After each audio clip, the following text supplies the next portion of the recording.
Invisible on ABC 7 News, brought to you by Street Auto Group. Our community matters. Over the last year, we've spoken with organizations devoted to helping the homeless, and we found that the glue that binds all of them together is a strong faith in God. In fact, that is the name of the organization we're profiling tonight. Meet the folks at Faith City Mission on tonight's Invisible. In the book of Matthew, it says, "Truly I tell you, if you have faith as small as a mustard seed, you can say to this mountain, 'Move from here to there,' and it will move." For Jenna Taylor, the executive director of the Faith City Mission, these biblical admonitions are the whole reason she does what she does.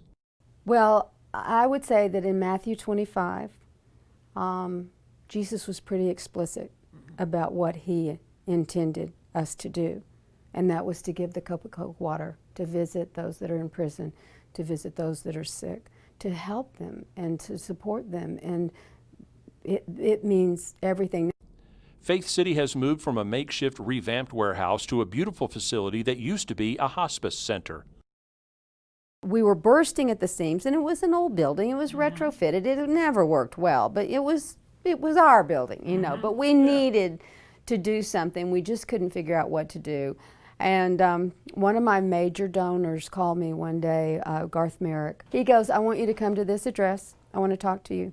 I said, "Okay." He was taking me to the old BSA hospice building and on Tyler. And so I said, "What are we doing?" And he said, "Do you think you could use this building?" I said, "Well, yeah, I think so. But would you consider receiving it as a gift?" And I said, "Are you kidding? These are my peeps. They come here with me. Yes, of course I'd take it."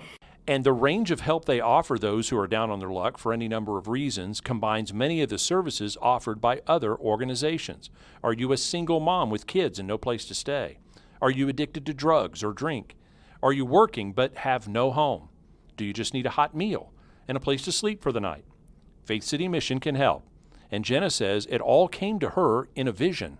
I had a real moment of revelation. It was about 4 a.m. in the morning, and I woke up and because it's this kind of, you know, goulash soup here. And what I saw in my head were 6 different boxes. And in each box was a different people group that was homeless. They're all homeless, but they all need something different.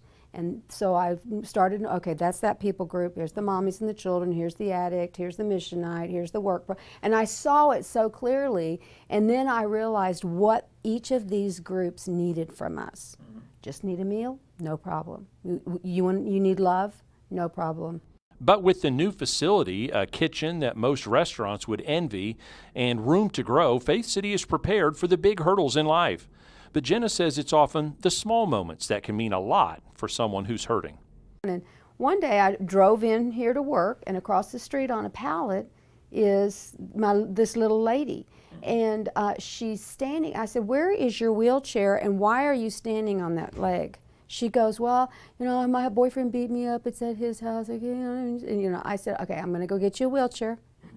You can't take it anywhere but here." So anyway, got the wheelchair, brought it to her. Bill and I went across the street. We gave it to her, and I sat down beside her on her pallet. I just started to tell me what happened. So she'd tell me, you know, and then she laid her head on my shoulder and started crying. And I thought, "Oh, baby, it's been so hard for you." And that could be me. We're all about 3 months without a paycheck when our whole life changes. And she also knows that the poor, the homeless, the hungry are unique in the eyes of God. I'm telling you, they're his favorite. He does things for them I don't see him do for anybody else. He's just so dear and tender to them. And I will stand before him one day and account for how I treated every last one of them. Which is why at Faith City Mission, those in need are never invisible. Faith City Mission, by the way, uses no government or grant funding. They operate on gifts and underwriting from a generous list of donors. And Taylor says it's all because the Panhandle has some of the most generous people in the country, so they will have the wherewithal to keep helping the invisible.